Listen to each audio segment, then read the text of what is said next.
Hey everyone, welcome back to the channel. I'm Dr. Michael Lenz. I'm an internist, lifestyle medicine physician, pediatrician, and clinical lipidologist, as well as author and podcast host of Conquering Your Fibromyalgia. Today, we're diving into a really important discussion about hormone therapy, women's health, and the impact of medical research on real lives. You won't want to miss the insights from Dr. Pinkerton and the powerful stories shared in this presentation. So stick around. Excellent. Thank you so much. Our next presenter is Dr. Joanne Pinkerton, also presenting for Dr. Joanne Manson. So I'm going to start by being the voice of Dr. Manson, who wanted to be here. She is at the Endocrine Society out in San Francisco, but she really wanted to present her data to show how to combat this misinformation. Because just like Barbara, when the WHI came out in 2002, the phones rang off the hook. I had an open session. 600 women showed up, just frightened to death that they had taken something that was going to kill them or give them dementia. And so they suffered, and 25% went back on. But this data that I'm going to show you is come from two parts. I'm going to talk about primarily in the WHI trials that were starting on average age for women of 63, but she divided it out. And you can't see this, but she wanted this data presented. At the very bottom of the slide, there are three columns. The first one is age 50 to 59. The second one is 60 to 69. And the third is 70 to 79. The estrogen is in blue. Placebo is in orange. And if you look on the left at that slide, you see very few absolute events. You do see benefits in terms of fewer breast cancers and less mortality, but very few events in that group. If you jump all the way over to the right-hand group, that is the women starting at age 70 to 79 when they might already have cardiovascular events or heart events, and what is an increase in heart events and in stroke and in total mortality. So that differentiation started to happen, but it didn't happen until 2013. Wow, those statistics from the WHI trials are eye-opening. It's incredible how the age at which women start hormone therapy can make such a huge difference in outcomes. I can see why there was so much confusion and fear when the initial results came out. It's so important to look at the data in context. And then in 2017, based on this next data that I'm going to show, we rewrote the NAMS position statement. And with that, we said, let's look at just those women that we want to start hormones on, the women under age 60 within 10 years of menopause. So the top of the slide is the conjugated equine estrogen and the synthetic medroxyprogesterone acetone trial. And the second table is the conjugated estrogen alone trial. And what you see when you have conjugated estrogens and you add progestin, the risks are in purple, and you can see them at the top, and you're going to see an increase in heart events, stroke, and blood clots, but very small numbers in this group. And then the benefits in terms of breast cancer and the all fractures, all cancers, and all-cause mortality and diabetes. Those things went down. They didn't go up. When you look at the CEE trial, you're going to actually see more dramatic benefits because estrogen alone has a very different effect than when you combine it with the progestin. And you'll see that the heart events did not. They went down instead of going up. We saw a slight increase in blood clots because it's an oral product. We saw, again, a true decrease in breast cancer, fewer cases, decrease in fractures, decrease in all-cause mortality, and a decrease in diabetes. So I really want you to focus on that data because what we're telling you is that if women are between 50 and 59, the outcomes are more favorable in that young age group and also more favorable for estrogen alone than the synthetic progestin. They only looked at one formulation.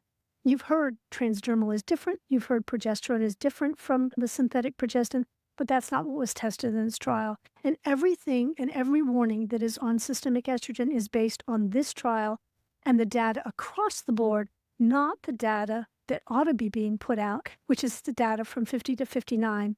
And E alone is significantly better for younger women in terms of heart attacks, all-cause mortality, and the global index than women who are 70.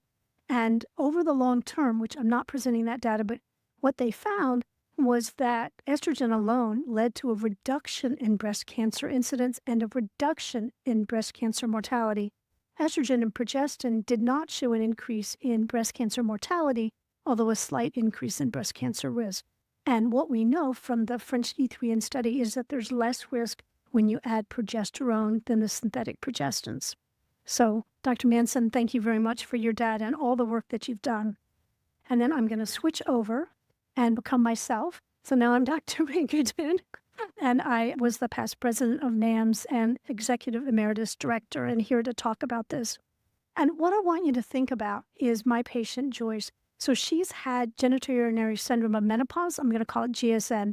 And I've tried to help her. She stopped having sex because it was so painful.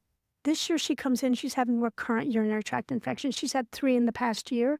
One of them made her really sick. She almost was septic. And so I convince her. I do a vaginal pH. I show her that she's got a pH of 7. I talk about all the changes. She says, I'm going to do it. I'm going to do it this time, Dr. Pinkerton. She goes home. She pulls out the tube of estrogen, and it says, warning, endometrial cancer, cardiovascular disorders, probable dementia, and breast cancer. She looks at it. Her partner or spouse looks at it, and they throw it in the trash because they're afraid that improving their sex lives is going to cause breast cancer, dementia, or death from heart attack or stroke. That story about Joyce really hits home.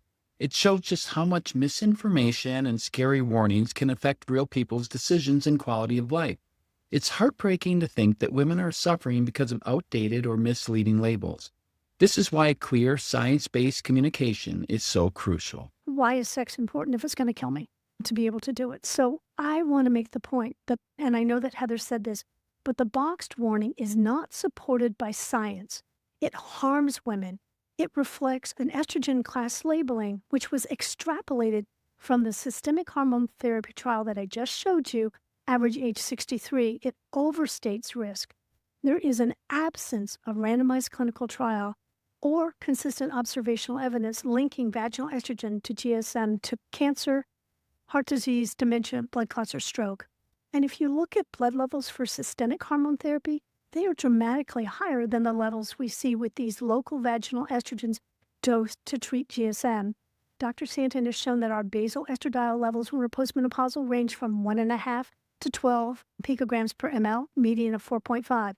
When he looked at all of these low-dose therapies, the range was 4 to 14 picograms per ml. Notice that's essentially the same. The vaginal ring goes up to 19 on day 2 and then is not detectable for the next 3 months in women. And so therefore, whether it's a vaginal tablet, an insert, the ring dosed for GSM, or the creams that are dosed low, we do not have any biological mechanism to explain how it could cause heart disease or stroke or blood clot or dementia. And then I want to show you a recent paper. It was published in the American Journal of OBGYN in 2025 by Bestie. She did a systematic review and a meta-analysis and looked at women who were on breast cancer using these low-dose vaginal therapies for GSM. If you look, the risk line, the hazard ratio is that black line going right down the middle. If you're on the right, it increases your risk. If it's on the left, it decreases your risk. The studies were all on the left. A few of them approached 1, which means it's not statistically significant. But then when she put them all together, she saw no increased risk of, and the particular slide is on the recurrence of breast cancer, but she also shows in her paper no increased risk of breast cancer, recurrence, overall mortality in women with breast cancer using these vaginal therapies. Endometrial safety has been shown by Dr. Crandall, systematic review, trials up to 52 weeks, no increased risk. So I am begging the FDA, and all of us are begging, please remove the box label. Put a warning, if you bleed, you need to be evaluated for that rare risk of endometrial cancer. If you've had an estrogen-sensitive cancer, please include your oncologist, and please stop harming women. Thanks for sticking with me through this important conversation. The big picture: hormone therapy isn't one size fits all, and misinformation, whether from outdated studies or overly broad warnings, can have real, lasting harm on women's health and quality of life. If you're considering hormone therapy or helping a patient decide, it's crucial to understand the nuances. Here's some key take-home messages on hormone therapy. Timing matters. Starting hormone therapy within 10 years of menopause and before age 60 tends to have more favorable outcomes. And formulation matters. 17-beta-estradiol and micronized progesterone may have different safety profiles than older synthetic hormones tested in a WHI study. And route matters. Oral, transdermal, or vaginal estrogen affect the body differently with different risk profiles. Vaginal estrogen is different. Low-dose therapies for genital urinary syndrome of menopause, known as GSM, have minimal systemic absorption and no proven increase in breast cancer recurrence, heart disease, stroke, or dementia. And outdated warnings can harm. Boxed warnings on vaginal estrogen are based on systemic data, not local therapy evidence, and may lead women to avoid beneficial treatment. Risk-benefit decisions should consider age, symptoms, and personal health history and patient goals. I hope you've enjoyed this video, and if you do, hit the like and subscribe button and share with others. Until next time.